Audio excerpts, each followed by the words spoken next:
Finally, I'd gotten past the hurdles of coding in order to get to something I was excited for, the shooting mechanic. Now, of course, this entailed quite a few things working together for the actual functionality to work properly, so first things first, I had to plan. Obviously, it's very important to actually plan out a mechanic before you start implementing. The whole shoot first, ask questions later can really bite you in the butt with game design. So if you're any sort of designer, producer, PO, or anything under that umbrella out there, heed my warning. I sat down for what I want to say was about 2-ish hours with a piece of paper, just brain vomiting onto a page to get everything out for mechanics of the range combat. It may be a simple combat system, but surprisingly complex to make nonetheless. It'll have the paper on the screen, but don't worry, I'll condense it and make it pretty for you in just a second. So first and foremost, I had the idea of having 3 charge states for the bow and arrow, since in real life, bows do have draw time, poundage, etc. Although I'm not using real-world physics in my game, I want to mimic reality somewhat. These 3 charge states go as follows. State 1 is just the notching of the arrow into the bow. Here you can cancel the shot and the arrow won't fire. State 2 has the character pulling back the bow at a normal strength, and when let go will fire at a moderate speed and damage. State 3, however, will have the bow fully drawn back and the arrow will shoot at full speed, possibly a straight line shot. After this, I had to brainstorm logistics such as, should there be a cancel button or a separate fire button? How would aiming up and down work if an option at all? How would walking work while aiming? And more. After brainstorming all this, I realized that to get what I wanted, the best way to go about it in animation was to animate the top and bottom halves of the body separately, which we'll get to in a little bit. But before I go to the animations, there was still more to do. How would these states be activated, you might ask? How many animations would I need? How many combinations must I account for? Luckily, my brain moves at Mach 10 when it comes to puzzles, so I actually had fun figuring out this new dilemma. On the back side of my planning paper, I drew out the web of what's called the state machine. The state machine, aka my godsend for game animation, is an interface that makes animating much more streamlined to implement. In the state machine are nodes or states that represent each of the, well, states or conditions of an object. Its state of being. You can add new ones right then and there, or via the animator on the object itself. These states are activated and switched to upon conditions you set, most of the time being some form of Boolean. There is some code involved, but usually it boils down to get animator, set animator.bool to true or false, and it goes pretty well from there. I definitely paraphrase the explanation of state machines, but hopefully you get the gist. But anyway, I ended up planning about 12 different animation states, which then turned to somehow 24 different animations, which then got cropped down a little as I began working on the sprite work.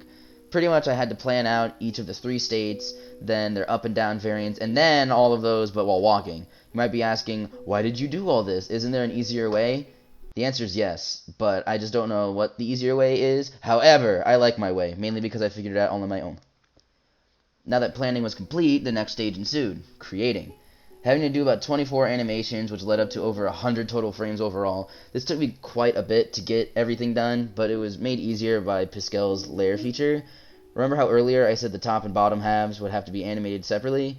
Well, thanks to the layer feature, I can actually accomplish that.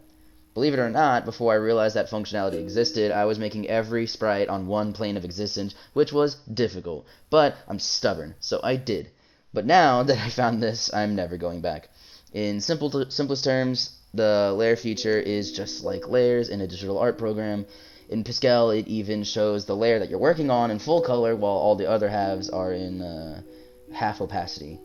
It's honestly super helpful. I was able to animate the head, torso, arms, legs, bow, and even the arrow all on separate layers, which made the process a whole lot smoother. Now that I had all the animations made, the next step was actually setting them up in the engine.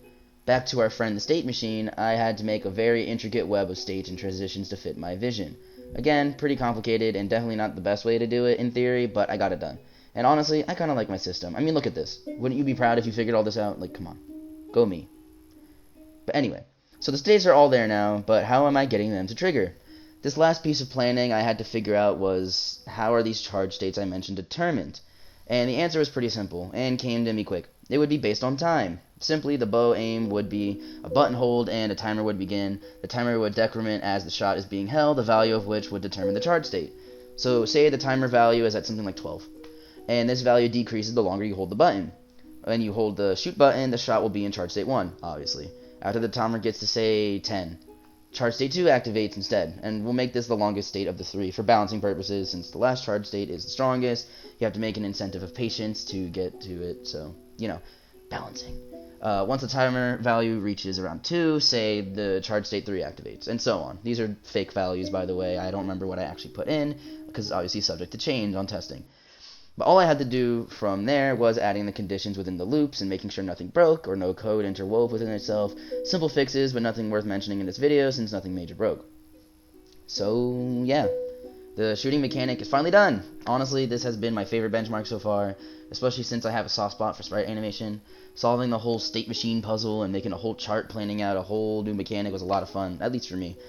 All combat is now officially done and ready as of right now, so now the next thing to implement is a real doozy, inventory. Yay. Be prepared to see me complain about 5 simultaneous scripts in the next video because believe me, there will be a lot to say. But on the bright side, once inventory is done, it'll be a much smoother ride for the design process, so stay tuned.